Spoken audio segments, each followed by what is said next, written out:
કોંગ્રેસ દ્વારા કાઢવામાં આવેલી યાત્રા ન્યાય યાત્રા નથી, એ કોંગ્રેસની રાજકીય યાત્રા છે।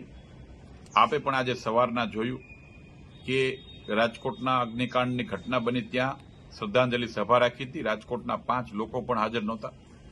બહારથી ભાડુઆત લોકો લઈ આવીને એ રાજકોટની અને ગુજરાતની શાંતિ ડોળવાના પ્રયત્નો કોંગ્રેસ કરી રહી છે।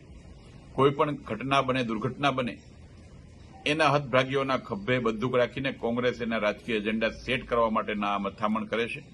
મારે આજે દુઃખ સાથે કહેવું પડે કે ગુજરાતની કોઈ ઘટના હોય એને આદરણીય રાહુલ ગાંધીને કોંગ્રેસના શીર્ષસ્થ નેતૃત્વ કેવી રીતે ગુજરાતની શાંતિ ડહોળાય, કેવી રીતે ગુજરાતના વિકાસને રૂંધી શકાય, એ પ્રકારના અવારનવાર પ્રયત્નો થઈ રહ્યા છે।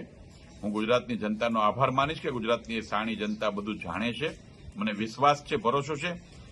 અને હું આપના માધ્યમથી કોંગ્રેસના મિત્રોને પણ વિનંતી કરું છું કે રાજકારણની રીતે રાજકારણ કરવું જોઈએ। આ પ્રકારે કોઈ ઘટનાઓ સાથે બનેલી દુર્ઘટનાઓને એમના હતભાગીના ખંભે બંદૂક રાખીને રાજકારણ કરનારના કોંગ્રેસને ક્યારેય જનતા માફ નહીં કરે।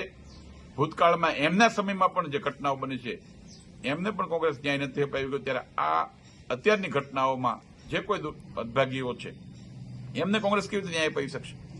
ભારતીય જનતા પાર્ટીની સરકાર પર ગુજરાતની જનતાને અને જે ભોગ બનનાર પરિવારો છે એમને પણ વિશ્વાસ છે, અને હું આપના માધ્યમથી ખાતરી આપીશું કે ન્યાય અમે અપાવશું।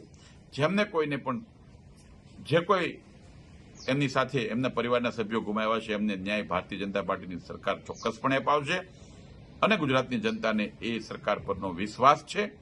કોંગ્રેસ એ રાજ્યમાં અરાજકતા ફેલાવવાનો પ્રયત્ન કરે છે, કોંગ્રેસ એ ગુજરાતના વિકાસને રોકવાનો પ્રયત્ન કરે છે, રૂંધવાનો પ્રયત્ન કરે છે, અને ગુજરાતને બદનામ કરવા માટેનો પ્રયત્ન કરે છે। ગુજરાતની જનતા અને રાજકોટની જનતા ક્યારેય એને માફ નહીં કરે અને સહન નહીં કરે।